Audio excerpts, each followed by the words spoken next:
Hello, everyone. Today we got a very new kind of segment we have today. Our friend Andrew went to Japan during the spring break. So, since Japan is a really big deal for the animation community and just the animation media and, historically a really influential part of it, it would make sense for us to interview Andrew Simon.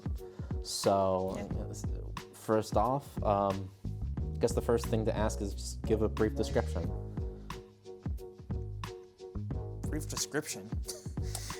Okay, I'll get on to the first question first. So, very first question, Andrew. How was Japan? Did it live up to expectations? Yeah, I mean, Japan was awesome. I absolutely love it. Going back here to the U.S., I feel sad. I want to go back there. But yeah, I mean, everything went well, minus the trip on the way back. We don't talk about the the Atlanta incident. Yeah, but it was all good. I had a wonderful time, and I would say it lived up to the expectations. I mean, with all the stuff that's talked about Japan, it does wonder, like, does it live up to expectations? And being there firsthand, I can officially say, yeah, it does live up to expectations. As long as you go to the right places. Like, obviously, if you just wander around the streets the whole time in Japan, then it's gonna be a bit underwhelming, but still, it is cool to see everything there and just witnessing a whole country of itself, especially the bidets and the toilets. I absolutely took advantage of that while I'm there. Awesome, Andrew okay. What area in Japan did you go to?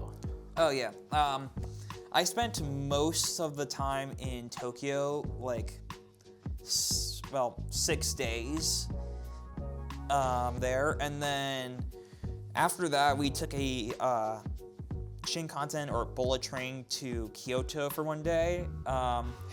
We tried squeezing in as much as we can in Kyoto, and then on the very last day I took the bullet train again to Nagoya, which is where the Ghibli Park is at, and it's also where my friend's college is at because he's studying abroad that semester. So I spent half the day there before having to go back on the bullet train again to go back to Tokyo and then to the airport. What would you say is your favorite thing you did there? That is hard. Like, honestly, almost every day I could say is my favorite day that I did. I mean, if it wasn't for the rain, the one day that actually rained, I would say Tokyo Disney Sea would be my favorite because I haven't been to a Disney park in like 10 years.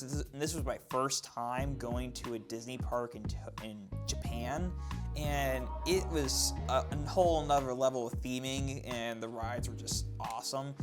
Also, a huge shout out to the parks or gardens that I went to. Like, I didn't think much about those places, but being there, it's like, man, I could be there for hours. Like, it was a beautiful scenery, and yeah, I just absolutely loved being in there and walking through the areas of the parks. Did you see like the pink, the petals? The sakuras. Yeah, there were some sakuras outside of Tokyo Skytree, which me and my friend went up to, and we got to see a few.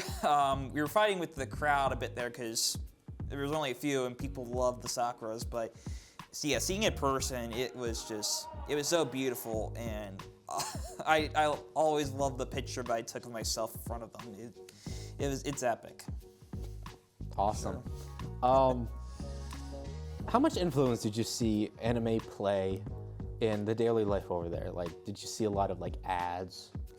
Yeah, a bunch of ads. I know there were some billboards where they're not like tied to an anime, but you could tell they use the anime art style. I would see ads on the subway for those ads. And I mean, speaking of the subways, I'm gonna get into it later, but it was a big crowd of the subways, and it was definitely one of the weaker sides of the trip. But then I just look over and I see a 50-year-old man watching a girl harem anime, and I'm like, man, This is Japan. This is Japan. And yeah, and we were walking by the area, this one area, and I see characters from ReZero. I'm like, what the heck is this place? This is like an anime shop. And I looked up on Google Maps, and it is a, I forgot what it's called, but it's essentially just gambling. It's like, it's Japanese gambling with anime figures, anime characters advertised in the place. So yeah, just seeing all these anime characters and influences throughout the city, it was a really cool experience, especially compared to the US where you don't really see that much often. Nice. Were there any aspects of Japanese life that you were surprised, that surprised you when you saw them?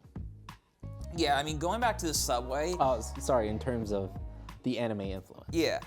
So going back to the subway, I mean, when I watch certain animes, all I see is just like a few people in the subways and just an easy, cool time. Like, oh, okay, that's gonna be a nice time in the subways, minus trying to get in. And then I forget the aspect that there are certain points, especially rush hour, where the whole subway car, it's just so congested. Like, imagine if everyone from AN and I guess all IPTV was in the control booth up there, like all together in one room. That's essentially what being in the subway was like. It was just so congested, and I just felt very uncomfortable being so close to people and just like people pushing right beside me to get out and get in. But yeah, and then also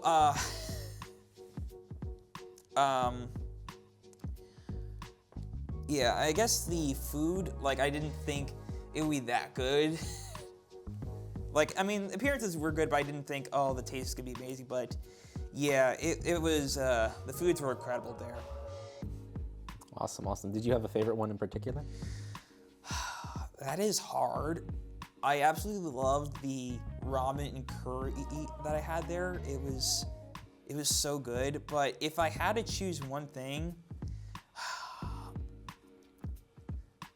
I mean, okay, it's tied between the Wagyu beef and the Japanese pancakes, especially the ones from Flippers, because the ones Flippers were like so fluffy and so sweet. Like it's easily like the best pancakes I ever had. And then the Wagyu beef that I had in Akihabara was like the best beef I ever had. And my friend Zachary, he had Kobe beef, and he also said it was the best beef he ever had.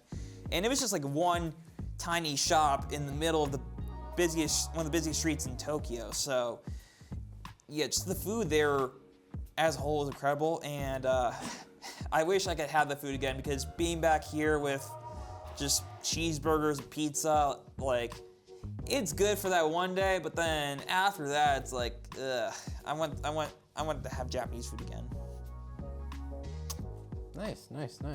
Did you buy or get any anime merch while over there? Yeah, of course I did. I mean, where else can I find all this anime merch out there?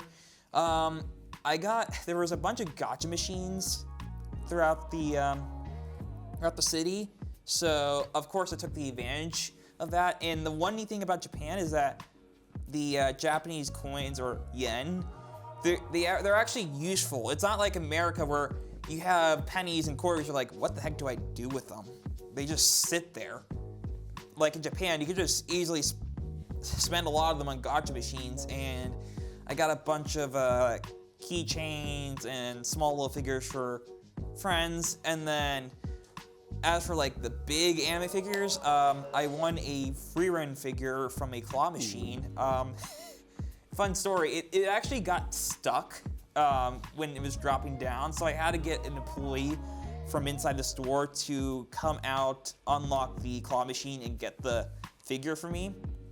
So that was one fun moment I had. And then I also got a Bochi figure from Akihabara, because I absolutely love that show. I even talked about it at one point on AN.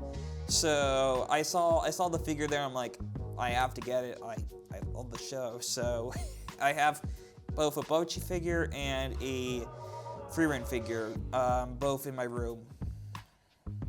Nice. Now that you've been to Japan, has there been any anime that you experienced that you are now interested in watching? Yeah, I mean, being in Japan, it just makes me want to watch more slice of life shows, or maybe romance, I don't know, but mostly slice of life shows that show the scenery of Japan, because man, I mean, as I mentioned, I do miss it, so just watching those shows can give me the feel of being in Japan again, and just seeing all the sights and hearing the sounds, like, it's gonna bring me back good memories.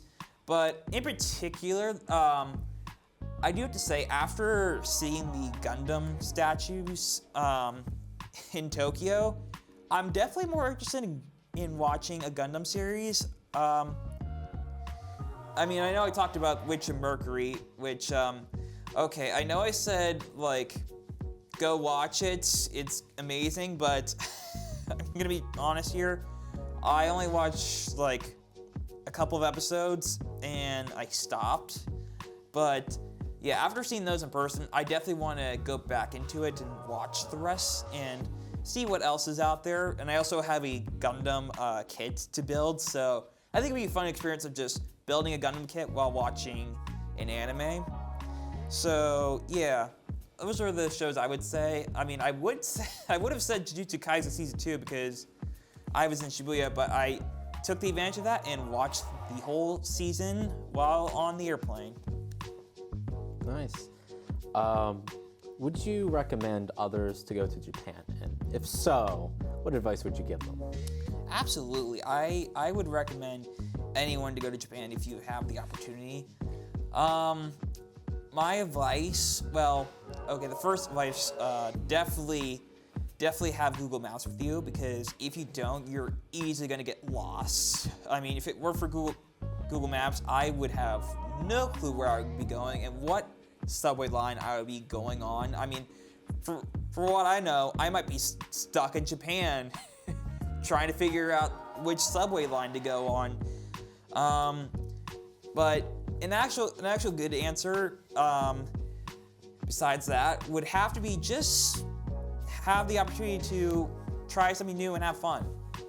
I mean, Japan, it's nothing like anywhere else in the world, so you might as well take the advantage of that and do stuff that you know you can't do anywhere else. Like, you're not going to be able to see a giant Gundam statue anywhere, or go to a walking theme park themed to Ghibli, or again, trying different Japanese foods or going to Japanese gardens. There's so much to explore, so much to see. So just go out there and try any of these things that you may not sure you like, but in the end, you may end up liking it and wanting to go back there again. Awesome. Wow. I'm happy you had such a fun time. It sounds like a great experience. Mm-hmm. So yeah, that was Japan's trip to Japan. You know, I guess you could call it the One Animation Nation's one-man trip to Japan, if you want.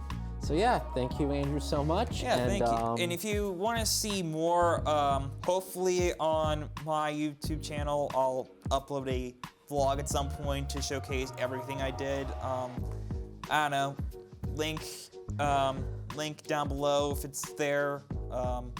Yeah, go watch if I make it at some point here soon. All right, well, thank you for all tuning in, and I hope that Andrew's experiences were certainly informative. Mm-hmm. So yeah, Andrew, can you say goodbye in Japanese? I know John is bye, but stay animated, Indiana. Stay animated, Indiana. That's how you say bye in Japanese. Yes. Adult animation usually gets the rep of ha-ha fart jokes or ha-ha funny swears. But one adult animated show really stands out to me. BoJack Horseman. Sure, there was raunchy humor. It was still an adult animated show, but there was more to it than that. The best way I could describe the show without spoiling it too heavily right off the bat is just watching someone just make every bad decision they possibly can. You're basically watching someone ruin their own life in real time. Now, you may be asking yourself, who in their right mind would watch such a thing? Me. Multiple times. I love and despise this show in the best way. It's made me laugh, cry, and reflect on a lot of my own life and choices. This show, for better or worse, really means a lot to me. I find myself repeatedly going back to it, no matter how much it breaks my heart or frustrates me. If you like adult animation, I would recommend this to you with heavy caution. It covers a lot of serious topics, some of which we'll be getting into in this segment. I've done a lot of yapping, but this segment is going to be about my top 10 episodes from BoJack Horseman. This should go without saying, but spoiler warning.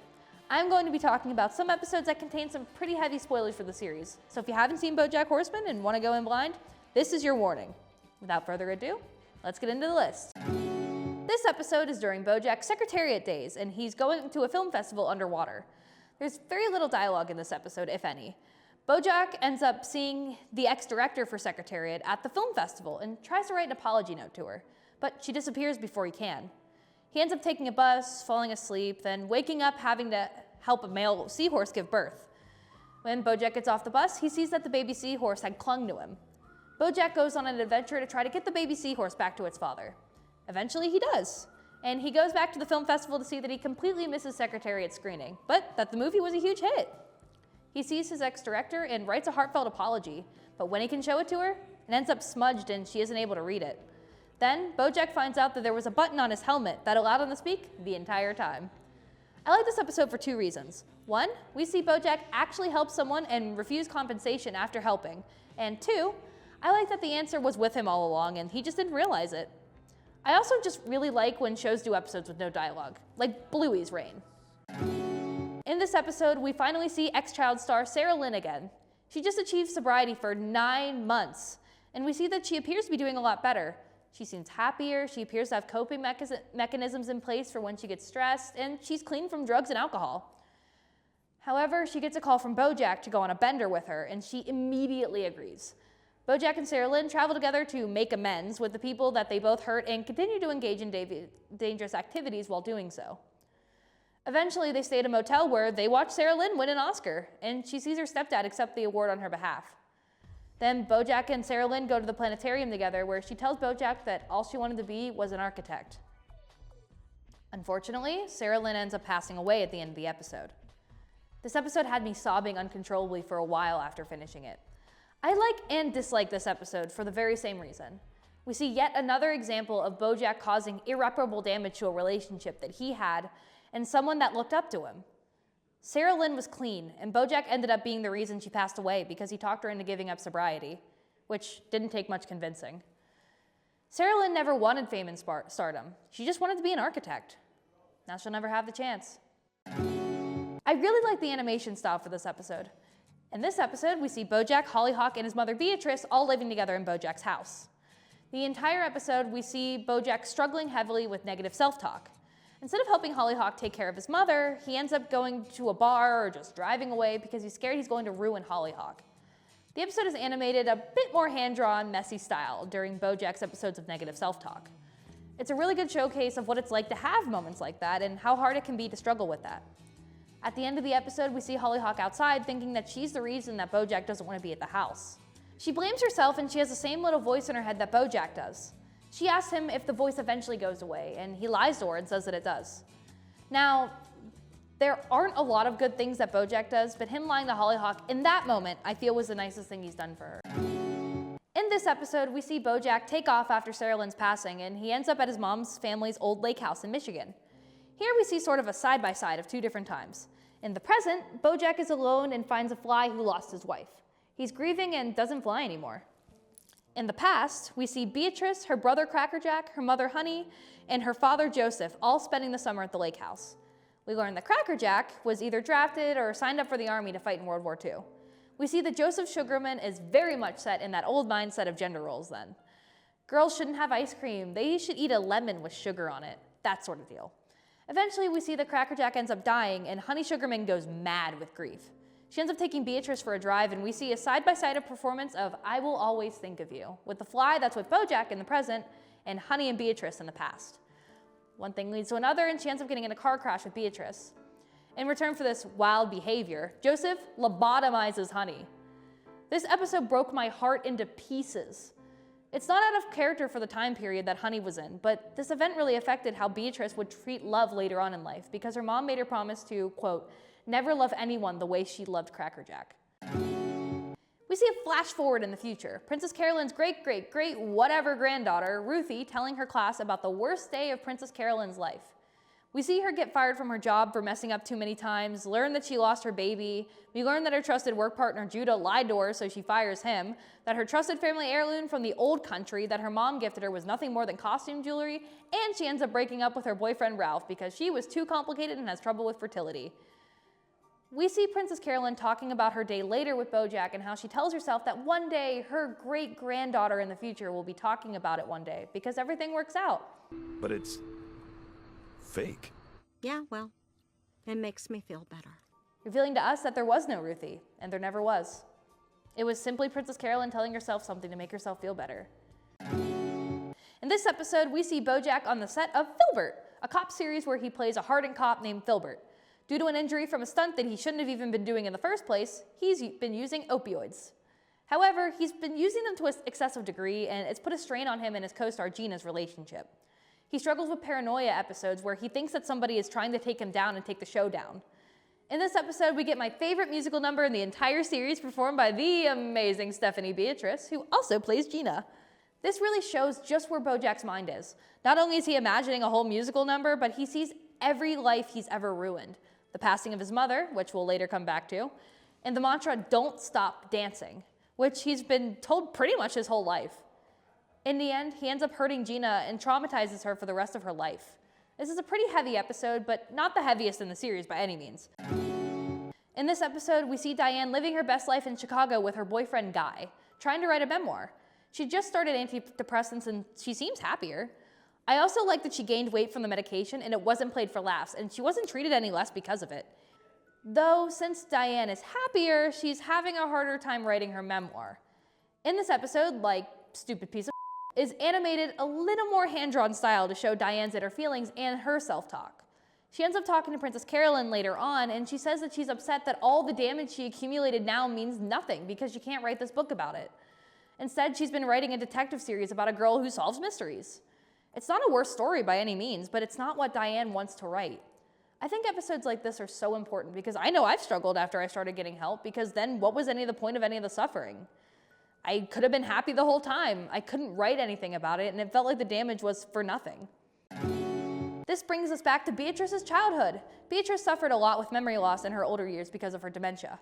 We see flashbacks of her life through her dementia-riddled mind. There are faces that are blank because she couldn't remember them.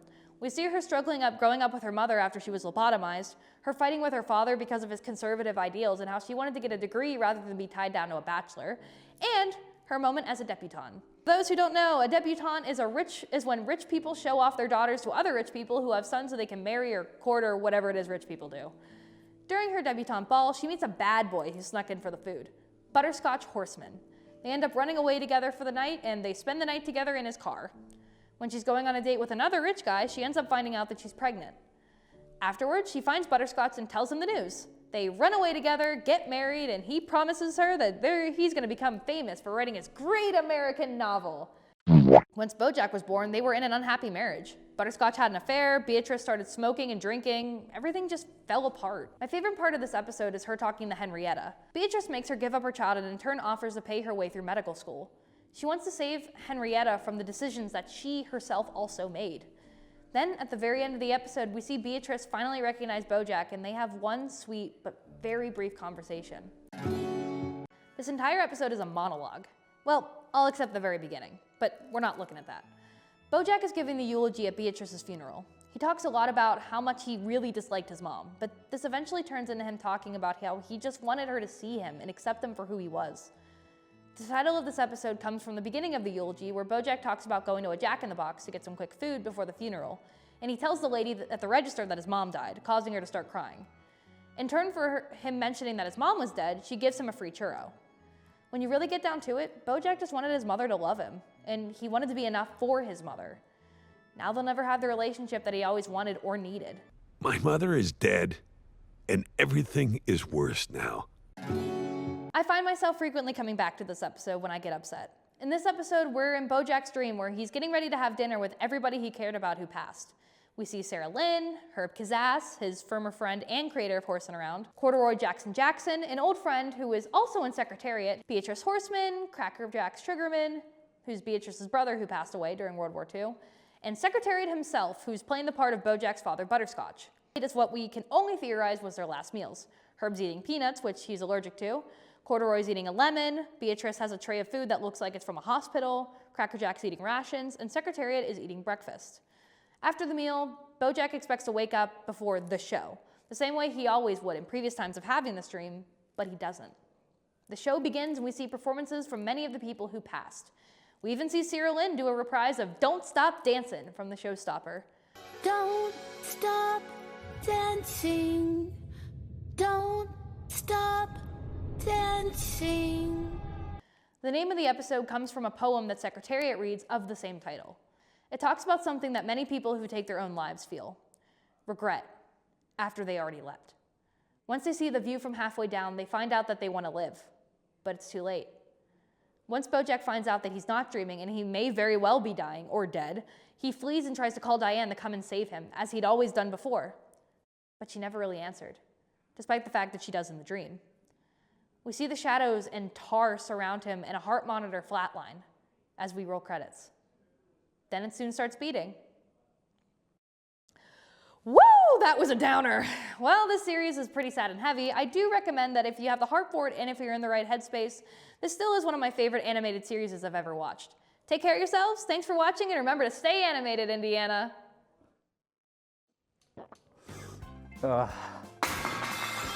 Animation is a very beautiful art form.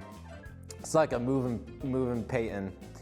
Animation can make some of the most fantastic thoughts come to life and exercise our creativity to an unlimited scale. So I think there are some great worlds that deserve a good animated movie. Here are some series that I think deserve an animated or anime movie. Let's get right into it.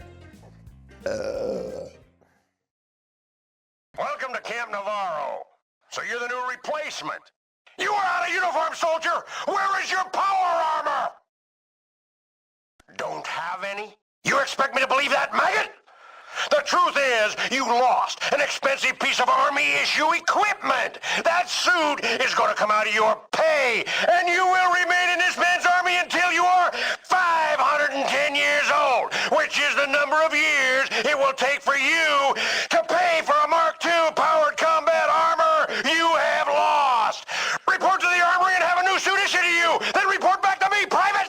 Dismissed. Fallout is a group of role-playing games that takes place in a post-apocalyptic America with the culture and look of the 1950s Americana. Fallout is a franchise that hasn't been treated too well recently with Fallout 76. The game's so bad it should be called Fallout 70. So, the series could really use a bone. Hopefully Fallout 5 is much better than the last game, and hopefully the upcoming Amazon Prime show is good too.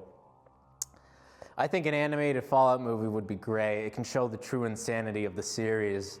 The Vault Boy could look even more animated, and I would love to see what an animated version of that would be.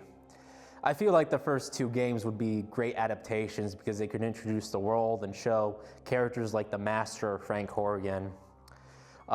It could also be animated in stop motion like some of the character models in the games, or use the 90s kind of look, comic book look, since there are traces of that in the character art. Or have like a 50s art style too. Whatever, it could be cool, it could be great.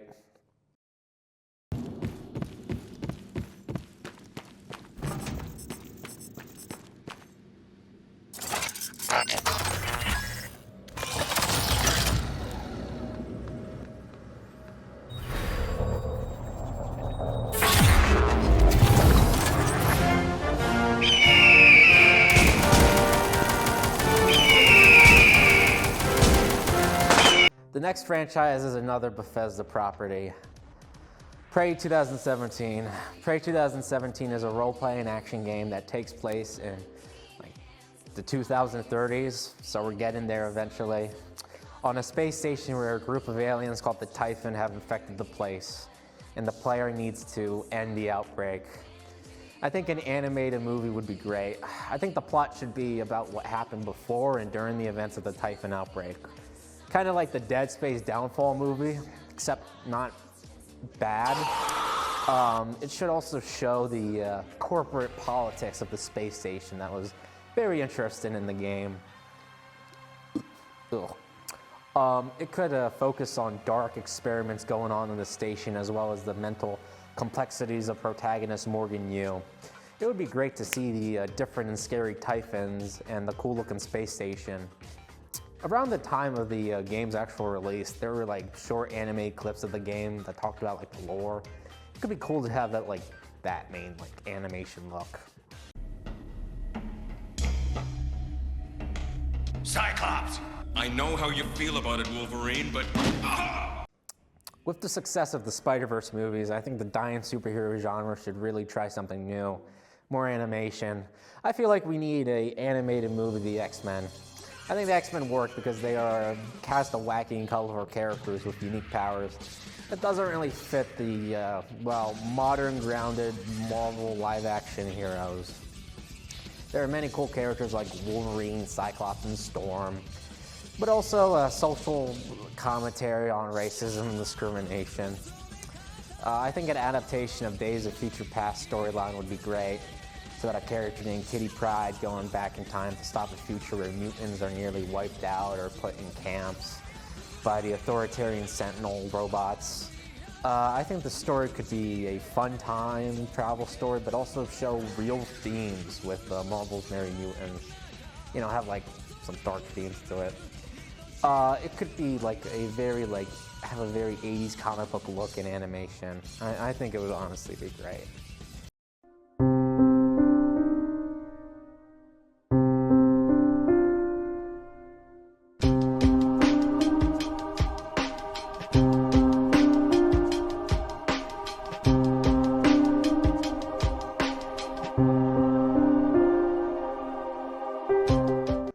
Horror and anime often go hand in hand very well, with great horror stories like Corpse Party and Elfen Lied being anime. There's great potential for the horror games Silent Hill to be adapted.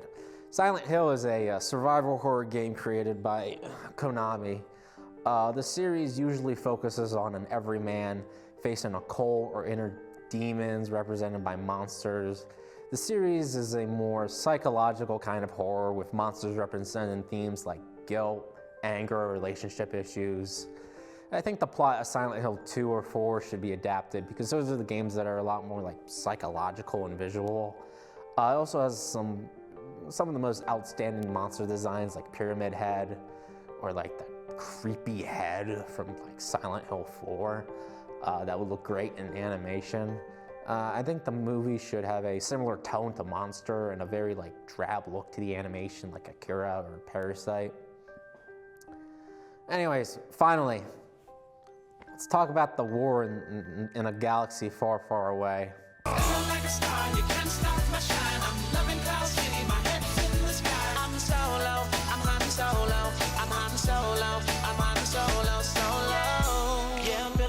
Tonight, finally feeling free and it feels so right. Oh, time to do the things I like. Gonna see a princess, everything's alright. Oh, no job but an answer to. Ain't a fixture in the palace zoo. No. Star Wars. I think Star Wars deserves to have a standalone animated movie. Not like the Clone Wars or anything like that. Standalone. I think a Star Wars movie based off of the Tales of the Jedi Dark Horse comics from the 90s would be a great adaptation. It could be a biographical historical epic, or a horror movie based off of the Death Trooper novel, or an action drama movies based off of the old EU games like the Jedi Knight games with Kyle Katarn, or an adaptation of Knights of the Old Republic game by BioWare. It would be really great to see the characterization of Revan in animation form. Or, they could always just make something new up. I think any anime or animation style could work great. it's Star Wars. The franchise is pretty flexible. So, here's my list of franchises that I feel like would be great to have it to be adapted into an animated form. Hopefully you like my ideas or not. You know, I respect your opinions. Just respect mine. Anyways, this is Carson signing off. Stay animated in Indiana.